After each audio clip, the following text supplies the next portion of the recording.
All right, so this is going to be just a little basic lesson on how to generate a plan oblique from your drawing.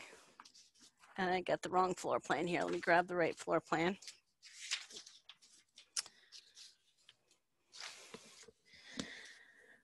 So all you need to have is a scaled plan view like this to go ahead and get started on the plan oblique drawing.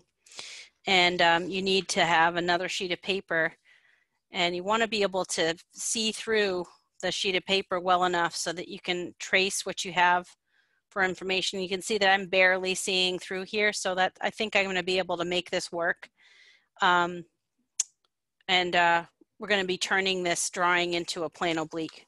But before I do that, I'm just going to do some basic concepts here of what we're doing. So I'll start off with a really simple floor plan.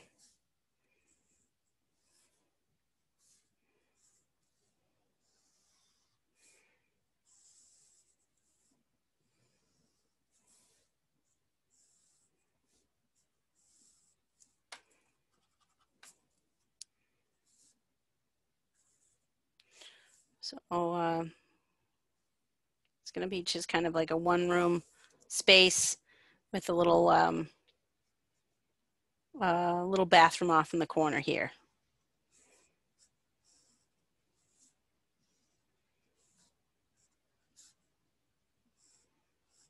And we'll put the tub here.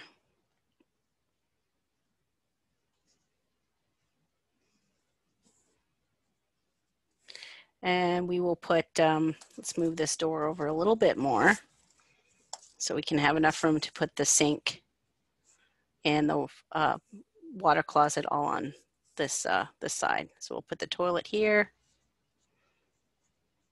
and a little vanity sink here. All right, so we've got something really basic. We're going to put some windows in here too.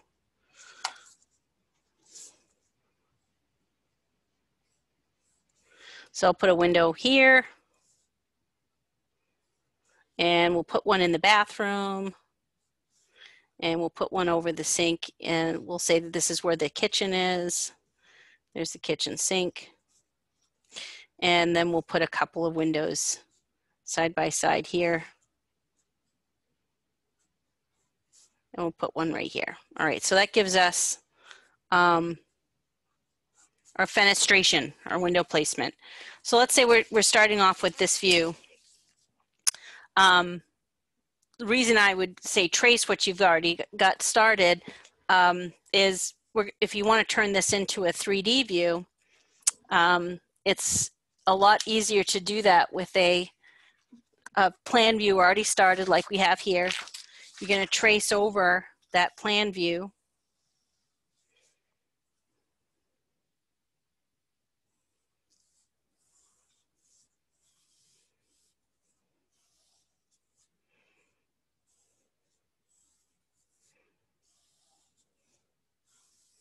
And include all of the interior partitions.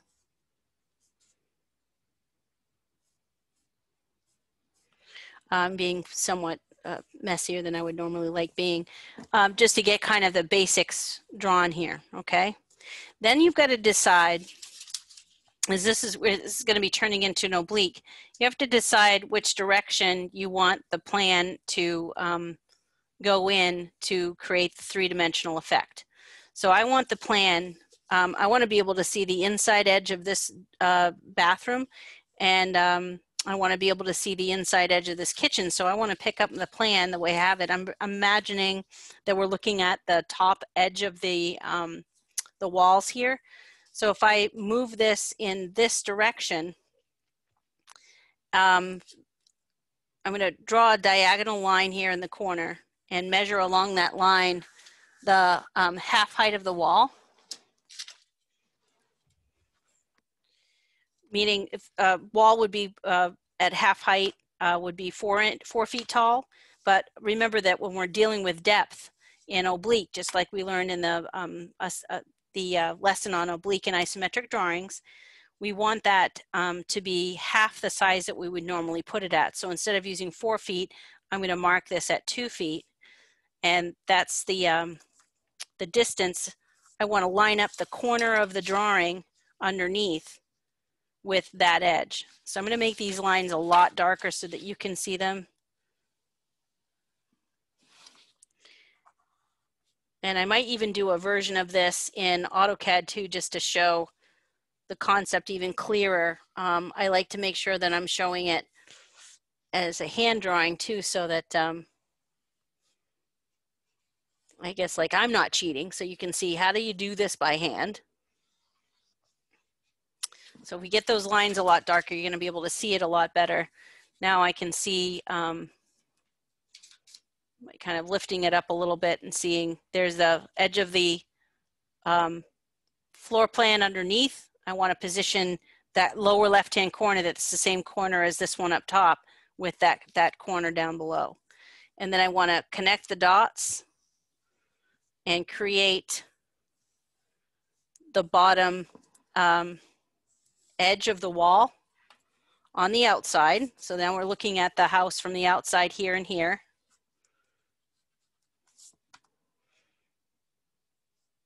We'll extend these lines for the door down and make this line parallel to that line. So now we have the door opening. And then in the inside, you want to connect the lines that are associated with the same corresponding points that we've already got drawn on the inside edge of the building or the house. So we're able to see all of those dimensions in there. So we can see this lower left, this lower corner. I'm going to draw that in very lightly though, because the tub's going to be in the way there. And then we can see the floor line here. We're going to see the floor line here. So this is really a lot about tracing. So now it looks like I have a three-dimensional view of the space. I got the height of the walls based off of, you know, these are, I want you to think of these walls as being half height. So wherever I have a window, let's put the window in here. You have a window right here, I think. You would establish the sill of the window using your scale. So we'll put some construction lines in here for the edges of the window. Make sure that those remain parallel. And then I would measure down or up from the floor, if you will, whatever the sill height is. So let's say the sill height is 2 feet. Well, I would divide that in half and go up 1 foot. And there's where the sill of the window would be. So our window would look like this. This line back here would be parallel to the one in front. This line and this line are parallel, and this line at the back edge of the window are parallel.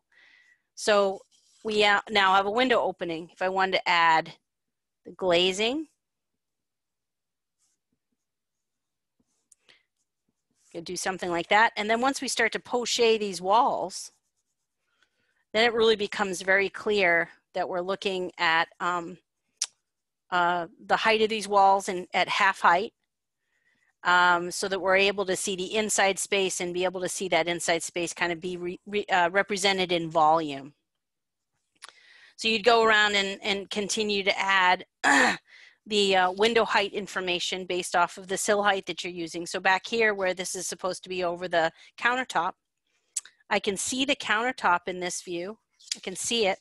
So I'd be able to see it in this view, but it wouldn't be, if I were to draw it so it was lined up with the floor line, then I'd be drawing the countertop on the floor. If I draw it so it's lined up with the 4 foot height here that we have for the wall height, then the countertops would be way too high. So what are the countertops usually at? They're usually at a 3 foot height. So you take your scale, you measure where would 3 feet be. This would be 3 feet, but we do half of that. So it would be really 1.5 feet up from the floor would be where the top of the countertop is.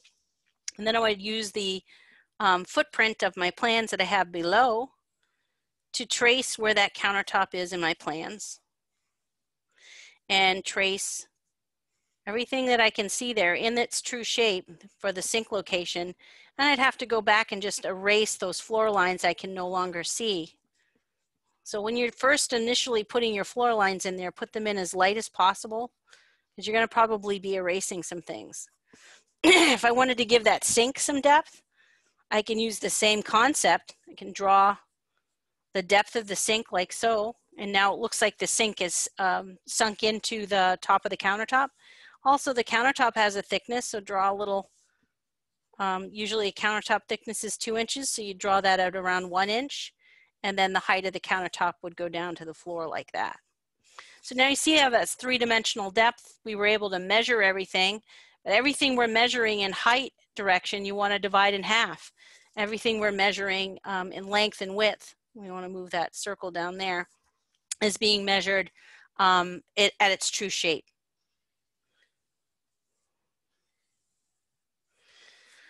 So if we were to add the bathtub, how tall is your bathtub? Usually a bathtub is, let's say like a 1.5 feet tall. That's probably even a little taller than it normally would be. So at 1.5 feet, we take half of that, it would be 3/4 of a foot. So you'd use the inch dimensions right here and go to the 9-inch mark. And then make all those lines parallel and matching the actual footprint of the bathtub. So I'll just draw that bathtub in there like this, so I can see it a lot better through the, want to line up that bathtub symbol with where I measured the actual height of the bathtub. And then this will show you how much of that bathtub you'd actually be able to see. So the head of the bathtub would be behind this wall. We can't see it. And if you wanted to show that that had some depth, you could add another line on the inside that showed that that bathtub has some depth. The toilet tank and toilet are also different heights. So usually the seat of the toilet is somewhere around 18 inches. So half of 18 inches or half of 1.5 feet would be 9 inches again. So I would have to find this lower corner where that floor line is here in, behind this wall where I can't see it, and use that to measure up. Where would the 9 inches be? So I'd line this up with a 9-inch mark and make a mark here, and let's just put a construction line. It's the same height as the bathtub. And then we can use that dimension or that height to position the toilet bowl. We can use a symbol, kind of sketch it in. And then the tank is usually a little taller than that. So the tank might be up here at, let's say 2 feet tall. So we'd go 1 foot up. And then we'd use the tank drawing in the plan to line that up. And we'd probably see just a little bit of that tank peeking out behind the wall. And then the sink right here, I don't think we're going to see much of, but the sink would be about the same height as the cabinet. So we'd measure up this wall, half of 3 inches or 1.5 inches. And then use that point right there. So there's the 1.5 inches right there. Use that to measure your cabinet. So I draw that a little bit darker so we can see through it. So the vanity cabinet would line up with that inside edge and go up to that 3 foot mark. So we're just going to barely be able to see the corner of that cabinet and just barely be able to see the basin like that. So this is the general idea. You end up reusing a lot of information you've already drawn, and you just move it along that 45-degree angle diagonal to create the features at the correct height within the space. If you wanted to add a bedroom here, determine what's the height of a bed, a typical bed, and you can draw that in. All of your lines remain parallel. So if you put your bed in there like that and put the symbol for the bed in there, you can get a lot of detail in this with not a lot of effort.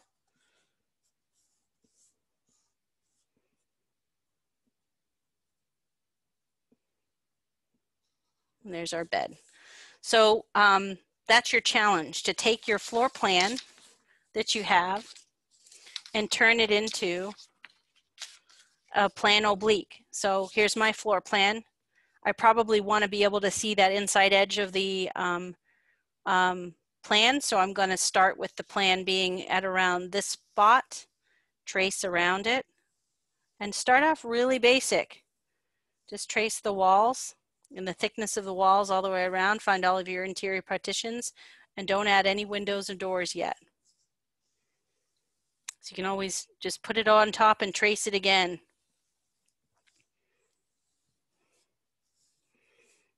All that information is there. So that's what I'd start with. Then I'd want to pick this whole thing up and move it this way at a 45-degree angle. So I'm going to find that 45-degree angle. Looks like it's right about here. There's 45. And measure along that 45-degree angle the height that I want to show my walls at. Would be 4 feet, but I'm going to do half of that, 2 feet. And you're just going to pick that point up and line it up with the corner of the building, the same corner, and just make sure everything's parallel and straight.